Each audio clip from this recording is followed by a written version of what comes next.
up, guys? Welcome to Dallas. Thank you. Have you ever found, like, at one of these events, one of these cons, that there's like a really long walk between like the curtains and the stage, where like you have to make the decision whether to run or walk slowly and make them clap longer? Have you ever had the really long walk before? It's not, it's not actually the walk that bothers me. When I was at school, one of my best friends, I went to school with a lot of people. There was like 1,000 people in this school. And one of my best friends went to collect like a prize, I guess, at the end of the semester. And he fell down the stairs when he was in front of the entire school. So I have like a fear, like tripping up or tripping down the stairs. Yeah. And when you've been shooting, I mean, like, of course, we've got Stardust, we've got Boardwalk Empire, you've done so many projects, but with DareDevil, like, you have to be the man, the cool, the superhero. Have you ever, like, during shooting, like, tripped or done something really goofy where you're like, oh, this is my cool moment, and then screw it up by, like, tripping or whatever? Yeah, I mean, all the time. Stunts all the time, But I think it's so much of a given that everyone just kind of forgives. Yeah. There's been one or two moments which have, people still talk about. It's funny. I can't think of any. When shooting the Defenders and we have all of the heroes together, who would you say, I don't know, I'm going to put you on the spot here, who would you say is like sort of the clumsiest when it comes to some of those stunts? I know, I put him on the spot. Or you could take it the other way, as far as the person that nails the stunts, like first try or fastest.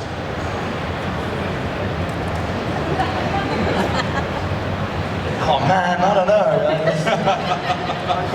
You've already got me naming names. Man. I know, yeah. Putting you on the spot. All right, I'll move past that. Actually, I mean, we have some audience questions, so I'm going to go ahead and throw to those. Like I said, guys, if you're able, like, crouch down so you're not blocking the people behind you in line, so that way everybody can see. But I'm going to start with over here as the first question. So, yeah, my name is Robert. You do a great job on the show. When you're preparing for the role of Daredevil, how did you get into the part? What was the last word? How did you get into the role of Daredevil mentally as an actor?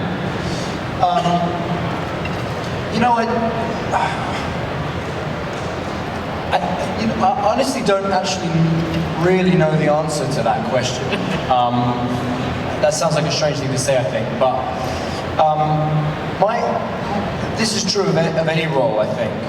My experience as an actor is that when you get a role, you do as much research as is available to you. So with this particular role, that's a huge amount, because you've got 60 plus years of comic books to read. And I think what happens is you just kind of read and read and read, and you kind of you start to recognize traits in yourself that you think are similar to the ones the character has, and you just start focusing on those.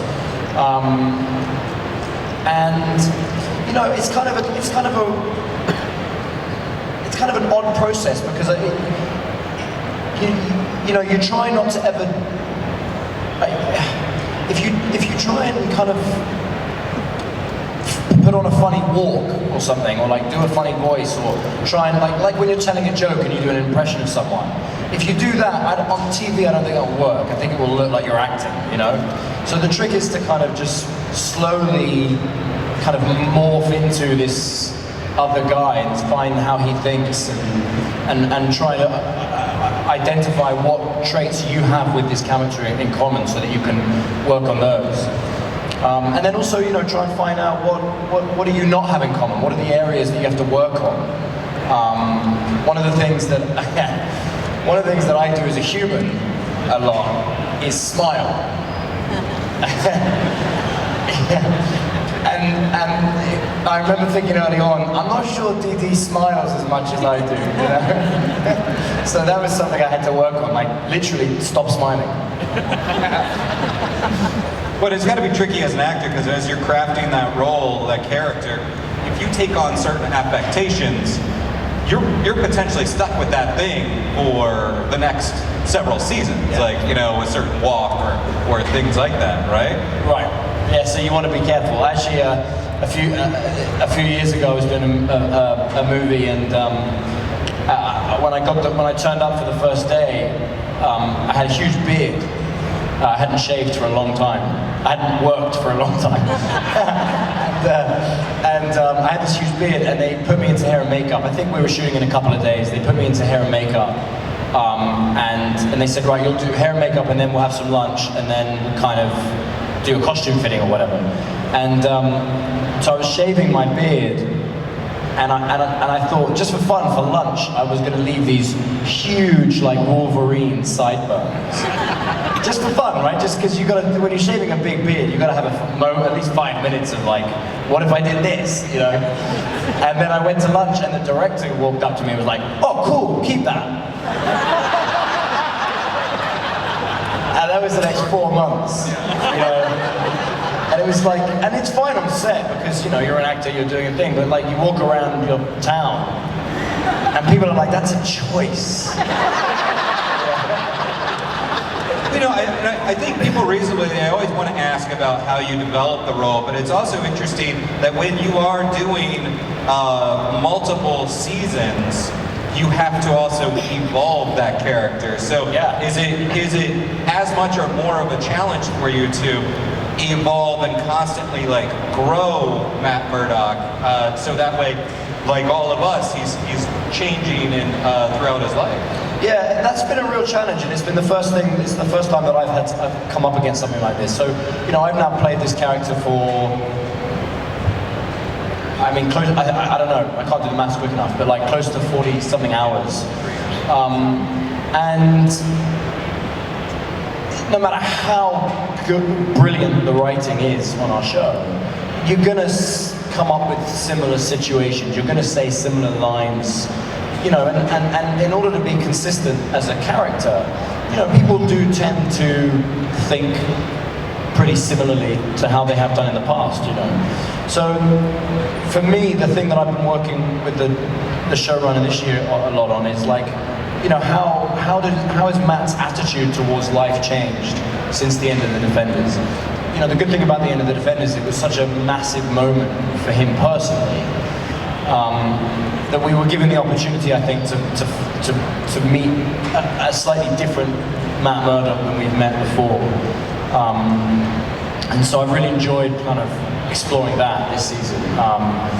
Yeah, but it's a great question, you know, it's trying to find that balance of like, what are the things that he's learned from, and therefore is a different person that has changed him, and what are the lessons he still hasn't learned, and he still has to learn at some point. Yeah. We'll take another question over here. Hi. As a martial artist, I would like to say that I just love DareDevil. It is beautiful. To me, it's art. It's beautiful. With those long, continuous shots and fight scenes, what do you find challenging or difficult, or what kind of preparation goes into those types of scenes? Yeah, you know, the one-takers that we do, they're just challenging because I have to, you know, you have to know all of it from start to finish. Whereas when we do other scenes where there's going to be more editing involved,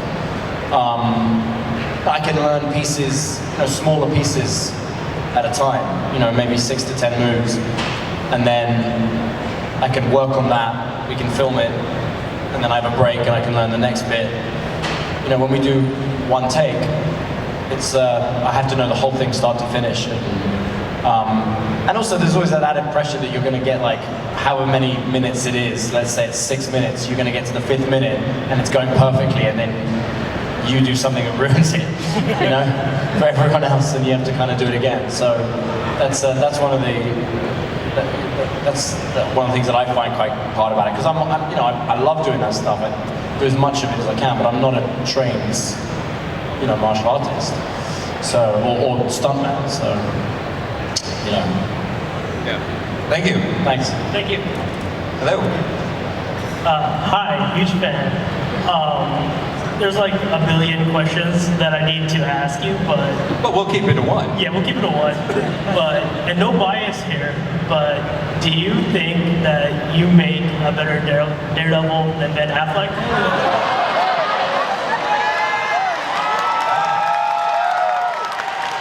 See, and you thought I put you on the spot earlier, and now you're on. Wait, isn't he here? He's here, but he doesn't have a panel. And isn't he like a big guy? Yeah, he's Batman. No, he's much better than Daredevil. And look, I'll answer this question the way that I've always answered it, which is that my honest opinion about that is that I thought Ben Affleck did a wonderful job as Matt Murdock. I think he's a great Matt Murdock. I don't think the film was quite right.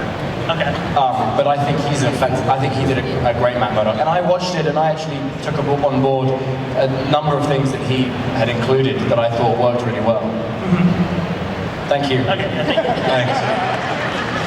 I mean, it was also interesting. It was a different time. It was before like this sort of model had clicked into place as well. You know, as far as the Marvel MCU Right. model. So it wasn't like fully there yet. You know. Yeah, and I think I think the thing about Daredevil is what we discovered is that Daredevil, the character, lends itself really well to a show or a film that is geared towards a slightly more mature audience. You know, there's a cynicism to those comics, and there's a darkness to it that I think if you don't have, it doesn't feel like Daredevil.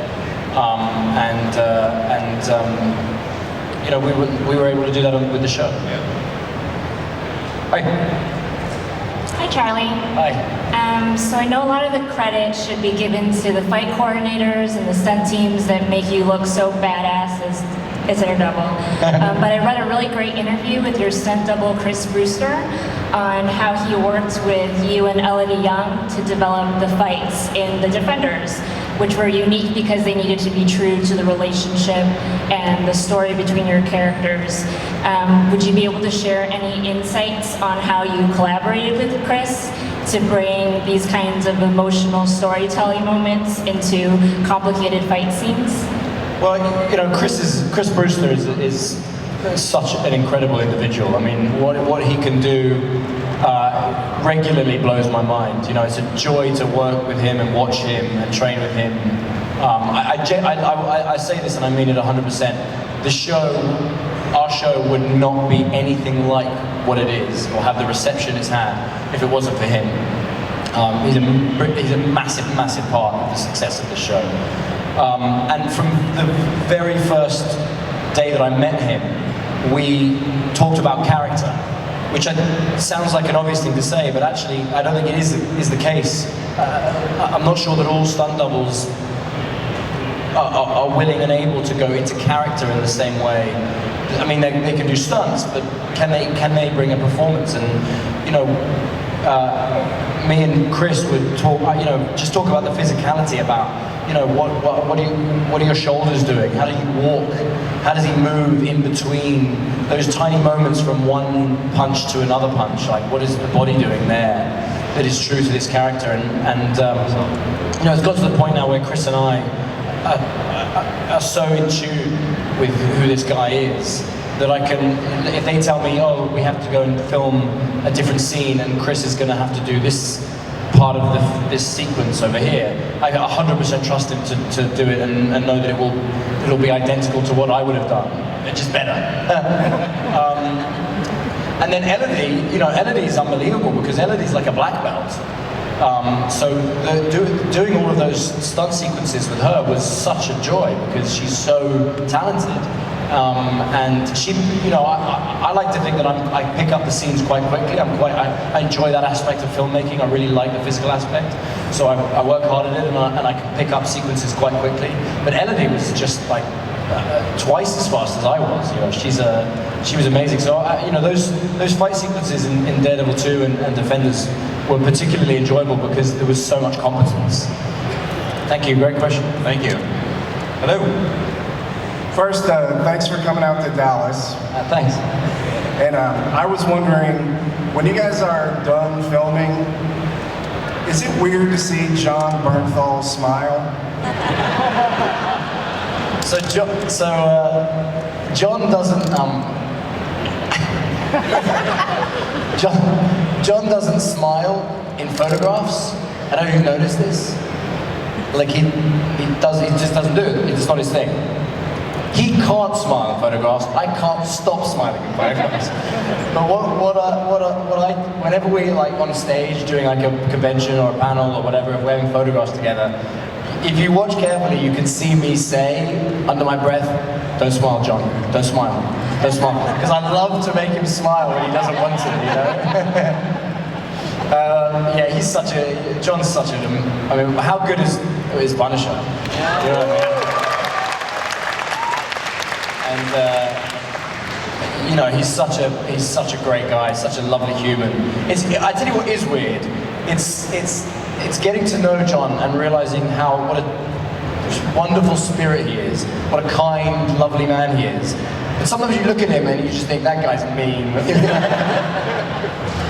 Have you know, there's a lot of productions that take place like in Vancouver, and the city really kind of becomes almost a part of those shows, not just as a character, but like embraces the cast and everything. It's a little bit harder to do when you're in a city of 8.5 million people, New York City, but still we have all these Marvel TV productions taking place there.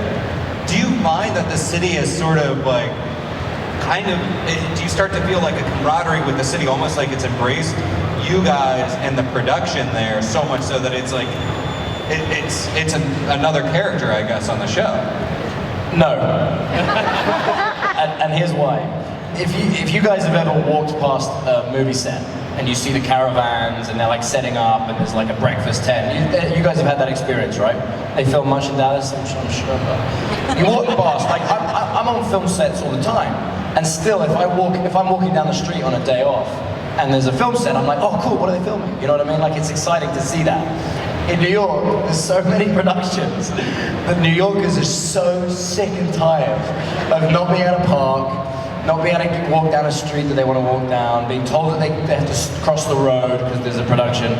So like sometimes when we're filming in like the city, I actually feel like rather than embracing us, like we're kind of going into a war zone here. You know what I mean? Like people are so over like having so many, and also there's no parking in New York. The traffic is a disaster. So if you take out 4 blocks with camper vans and trucks and equipment, people get very frustrated. That is true, but that's like basically treating you like a regular New Yorker. Yeah, exactly. The special kind of annoyance is like when it shuts down your coffee shop, where you're like, if they're filming, then you're like, if you go to. Normally you see a production, like, what are they filming? They're like, oh, they're filming this. I'm like, oh, cool. And in New York, it's like, what are you filming? This. Like, god damn it. Hi. Hello, my name's Hunter. Through Daredevil Season 2 and The Defenders, we got to see you interact with some other Marvel characters. Is there another character you personally would like to see Daredevil interact with? So I'm gonna jump in real quick and give him a pass, because I kind of worry anything that you say is probably going to be taken to the internet as either speculation or teasing something that might happen. So I'm going to give you a soft pass. If you decide to go for it, you can. But I think it's actually wise, because we're expecting, season 3 at some point will come out. I wouldn't want to give anything away. But do you have another question? Okay. So you do have this great supporting cast on the show. Who's one of your favorites to work with every day? There you go, put you on the spot again. I am. Look, it's a really difficult question to answer because there's so many great characters, but I'm very, very fond of the relationship, the kind of complex, bizarre, love-hate relationship that Matt Murdock has with Karen Page. And working with Deborah has been one of the great joys of this job.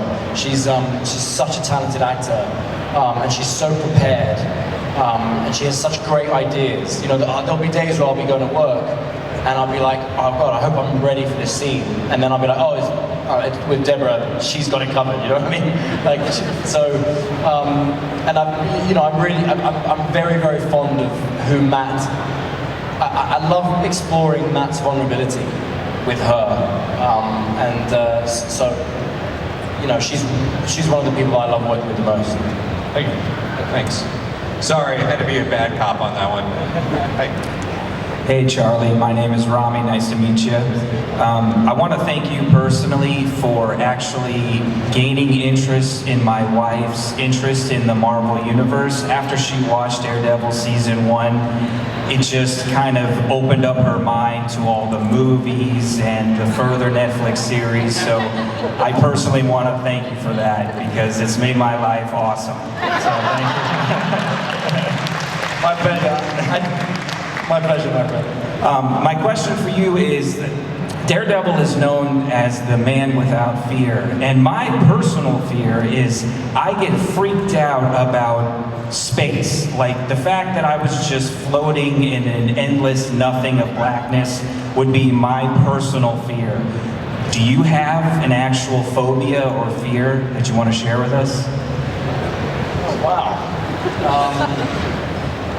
I'm kind of want to hear more about yours right now. Oh yeah. Well, going back to my wife, she makes fun of me all the time because she says, of course everyone's fear is floating in space without the possibility of rescue.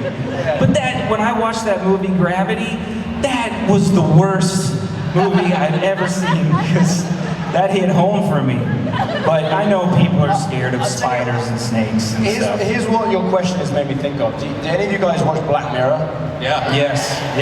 So there was that one episode, I think it was like the Christmas special. I saw that one. And John Hamm was in it? Yeah. That's the one, right? Yeah. And there's like, basically they're stuck in this room until they figure something out. I can't even remember. All I know is at the end, well, I'm sorry.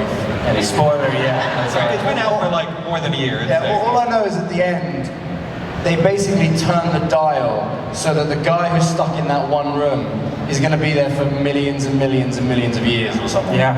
And I remember just feeling like, just that really, like I dreamt about it for a few nights. That's a good one. So there you go, being stuck in a room. Thank you. By myself. And by the way, come back here later when we have our psychotherapy panel. we're gonna get to you, okay? Hi, my name's Trish, and I just want to first off thank you for what you do, entertaining my family every week. We enjoy you. But my question is, are you going to be in Infinity Wars? Well, okay. First off, come on, like really? That's like asking like how's season 3 gonna end or begin or who's gonna be in. So we can't really ask that question. But what is your other question? I know you got a backup because you probably know I was gonna be a backup. Is there any movie that you're working on currently you can tell us about? Okay. Any projects down the line that you can share that you're focusing on? Yes, there is a movie that hopefully comes out this year. In 2015, there was a robbery in London of the Diamond District. And it kind of became very famous very quickly. These guys broke into a safe depository in London, and they stole millions and millions and millions of pounds worth of diamonds and cash, etc. And when they eventually found the guys, for a long time they thought it was like this, these amazing, young, athletic, mastermind criminals. And when they eventually found them a few months later, they all turned out to be in their 70s and 80s. Except this one guy who was like the one guy who knew how to use a computer. And he was the only guy who they needed to get in and like shut off the security system. So I play that guy. Are you good, like when you're playing like Daredevil, you got like these ninja skills, and I don't know how this movie's gonna go as far as like the heist flick.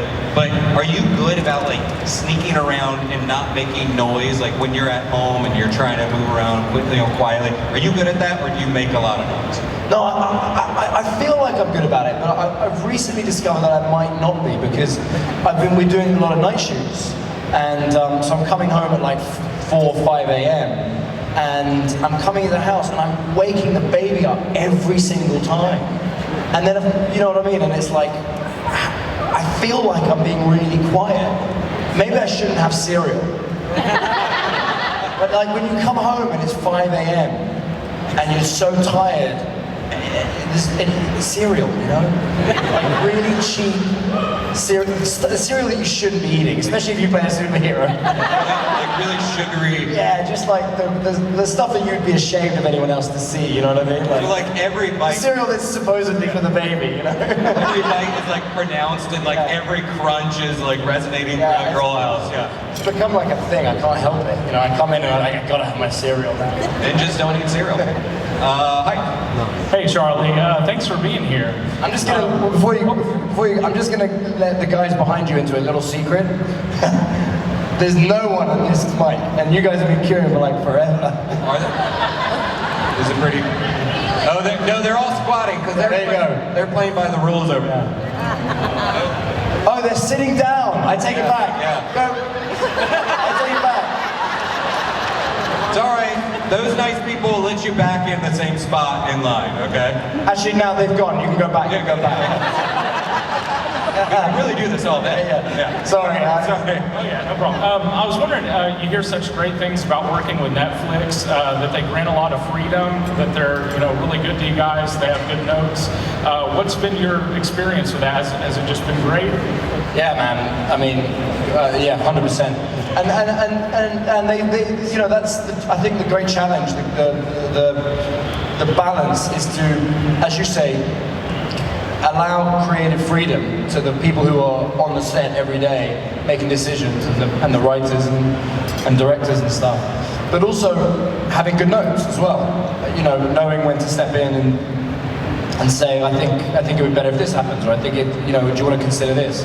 So look, I've been so happy and I felt so grateful to have the kind of material that we get. And I'm an actor, I don't always know how it gets to where it gets when I get it.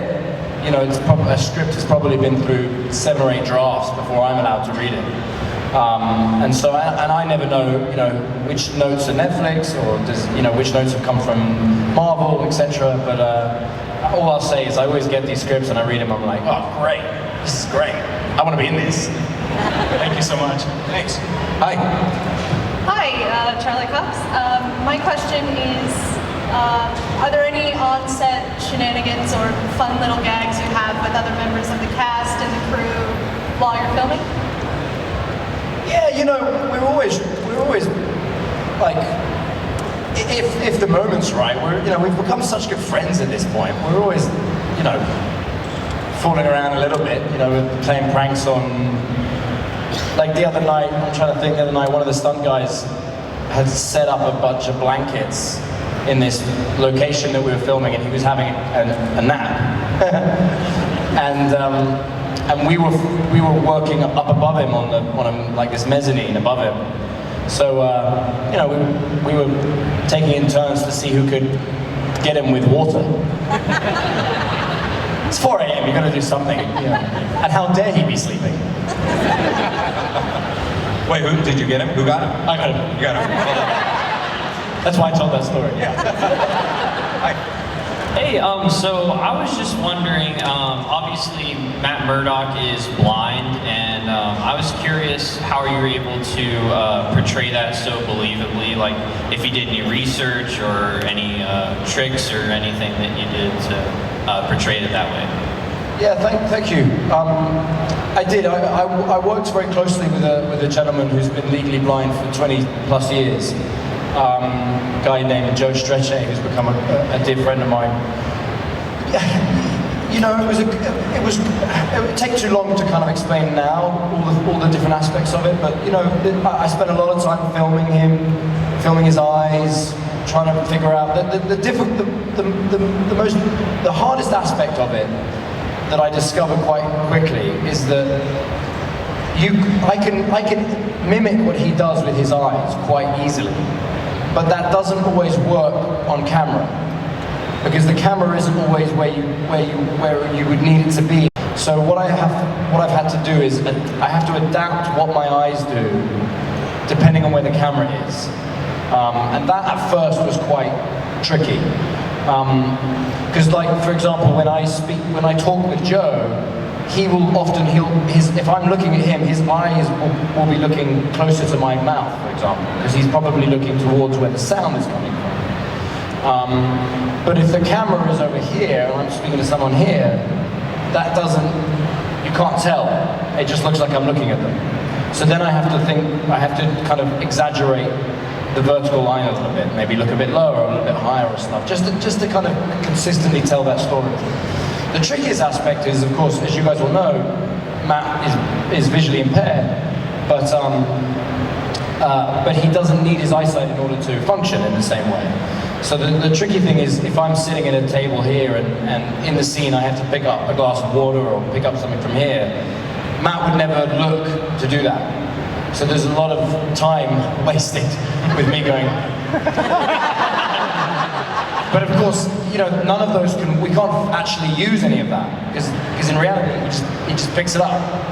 So we have a lot of fun with that.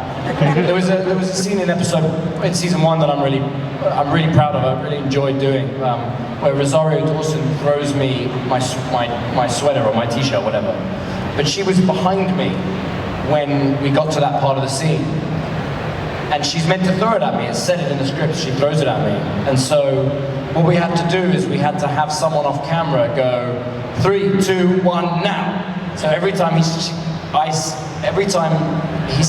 3, 2, 1. Every time she hit 1, she threw it. And on now I went like that.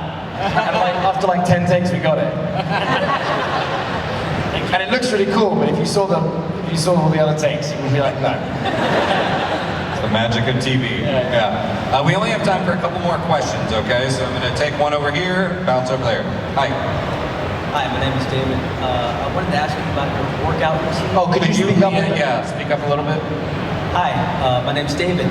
I want to ask you about your workout routine. Did you enjoy it? Would you recommend it? I take that as a no. I mean, I don't know, I think I'm just like everyone else, and I enjoy how I feel afterwards. But, sometimes I feel like I'm dragging myself to the gym, you know what I mean? Because I have to try and get there.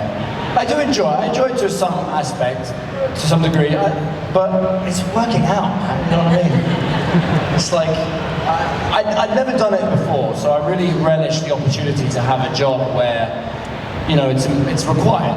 And that does make it a little easier because it's not just me that needs to get there. Like, I need to get there for my job. So that does make it easier. But I'm very fortunate. I have a trainer. They get me a trainer. And what's nice about that is I don't have to think. I just follow this guy around, and he's like, pick that up. Pick it up 9 more times. So yeah, sure. I feel good. I like here's the best part. The best part is so I just landed, and I come in straight here. We got 15-20 minutes of time to kill. So we stopped at a taco truck. And I feel like I'm allowed to do that, because I worked out yesterday. So you can have cereal. Yeah. So exactly. Yeah, I can undo all the hard work I do with my Fruit Loops. Oh, now the secret's out. That's the cereal. Hi. Hello. DareDevil is really known for its amazing fight scenes. Season 1, episode 2, for example, in the hallway was phenomenal. And it definitely changes how we shoot those scenes in the Western point of view. There's a lot less cuts, making it more seamless. Is there a, I can't think of the word. Is there a mentality to have the least amount of cuts in those fight scenes as possible to try to make it feel more involved with those characters? No, I don't think that's the case. I think it entirely depends on what story you're trying to tell. So there is a time and a place where one take, one shot for an action sequence is absolutely perfect. But then there's a time and a place where it wouldn't work as well. Sometimes you need, based on it massively depends on what is going on in that scene. Who are you fighting? Is it a personal fight?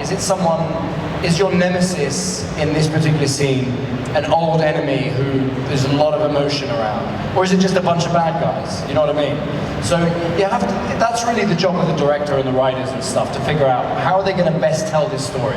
I will say this, I think one of the reasons the fight sequences have been enjoyed so much by fans of this show is not just because the choreography and the action is so good, which it is.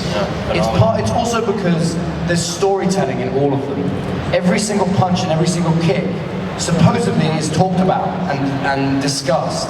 And there's never just a punch for a punch's sake. Everything should say something. Every punch is like a line of dialogue. Absolutely. You know, so you've really got to believe, in order for those sequences to be believed, you have to be invested in the story. One of the reasons, the fight that you're referring to, one of the reasons I think that works so well is because A, of the nature of it being in a corridor with these doors going off. So there's this, you get to see a lot of it, and then there's these cool moments where you just hear the sound and you don't know what's actually happening. What's actually happening is me or Chris are in there going like that, you know. But you get to think, you know, what's going on in that door, and then suddenly a microwave comes flying out, and then the scene resumes, you know, and you get to see it. So you get to see a bunch, and a lot of it is left up to the imagination, and that's why I think that scene works really well. What's also cool about that scene is because we filmed it as a one-up, all those moments where it's slow and two people are getting up off the ground and they're breathing really heavily, that's real. Everyone was so tired, they had to find time to like catch their breath. And in a real fight, that would also happen. You watch any MMA or boxing matches, you need to recover. But when you're shooting an action sequence and there's lots of cuts, sometimes they forget to add that. You know, it's just punch, punch, kick, kick, punch, punch, and it goes on and on and on. In other scenes, in order to tell a story, you know, like you might have a fight going on over here, and then you've got another drama over there, and this guy's trying to get over there, and the other guy's trying to stop him. In order to tell that story, you have to cut. You have to be over here, and then cut to over there, what's going on, and tie it in, tie the two scenes in time. You can't do all that in a one. It's impossible. So it entirely depends on the scene, and whether, at the end of the day, whether the scene works is really a combination of the choreography and whether the scene was cut and directed in a way that tells that story in the most visceral fashion. But great question, thank you for asking. Thank you very much for coming. Thank you. Before I let you out of here, first up, everybody give a round of applause to our awesome interpreter that's on stage. Thank you so much for being here. And also, it was two. Unless you dyed your hair real quick. Tag out. Yeah, thank you so much. Tag out. And also, thanks so much for being here. She's her stunt double. Yeah. Charlie, thanks so much for being here. Dallas, guys. thank you.